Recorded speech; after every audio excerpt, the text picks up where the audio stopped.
Hey man, you wanna go get a pizza? I'm starving right now. Nah, man, I don't have any money. Oh, you're good, dude. I got you. All right, let's go do it. All right.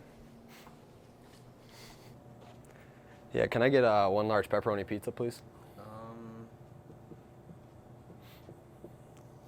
That'll be $9.09.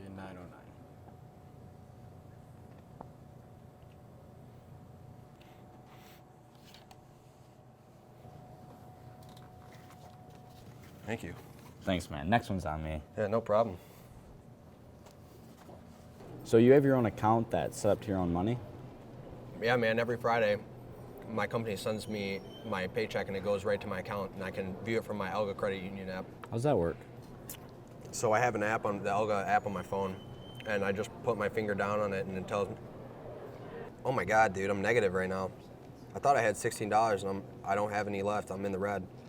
Why didn't you check it before we went to go get pizza? I don't know.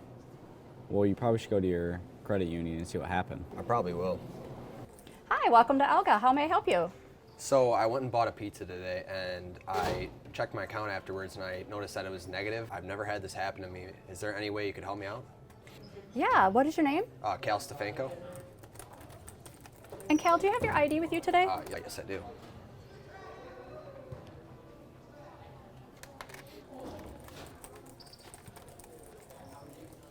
Okay, Cal, what I'm seeing is this is the very first time this has happened for you. So I'm gonna go ahead and reverse those fees for you today. Awesome, thank you. All right, we have that all done, Cal. Sweet, thank you. You're welcome. Overdrafting happens when you spend more money than what you had in your account. Let me show you a little bit about this. As you begin to use your credit union or bank account over the next several years, we don't want you to learn the hard way like Cal did and have to pay a fee. A savings account is pretty easy. You put the money in and out with your ATM card or by walking into a branch. Did you know a checking account is a lot more complicated than that? If you use a debit card or checks, you are responsible to make sure the money is there before you spend it. This is a responsibility of the account owner, you. A checking account is used for bill paying. This is nice because if you have a debit card with your checking, you don't have to carry cash around and can use your debit card to pay for your purchases throughout the day. Like Cal, you can head to a fast food store. For him, it was a pizza. You can get it pretty much everywhere. As I want to, I can take my phone, look at my app, and see if the purchases have come through. The way you run your debit card through the machine depends on how quickly the transaction will show up in your app. If you use a 4-digit PIN at the time of purchase, let's say you went to Taco Bell and you ran it as a debit, it will ask you for your 4-digit PIN. When you put this in, it'll probably show up immediately in your app and the money will already be out of your account. If you run the transaction as credit instead of debit, it might stall for hours or possibly even a couple of days. In the Elga app, we show these purchases as pending. I have an example in our app of the Subway and Speedway coming through. These were run as credit instead of debit, so it might take them a little bit longer to come through. Everything down below in green has already been taken from the account.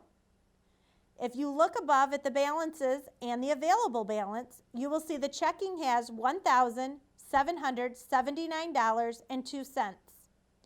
But it only has $1,724 available because there are $54.75 in pending purchases out there from Speedway and Subway. However, if you use a check, they won't clear your account until the person who you wrote the check to cashes the check. They have the ability to hold on to the check for up to 6 months before they cash it.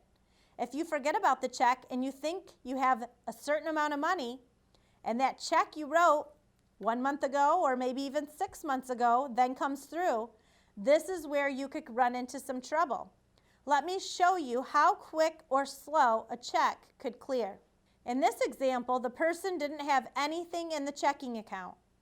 Then, a birthday check they had written back in April didn't clear until August because someone hung on to their birthday check a little bit long. This is where a checking account could be tricky. You might have forgotten you had written a check, but then it comes through months later.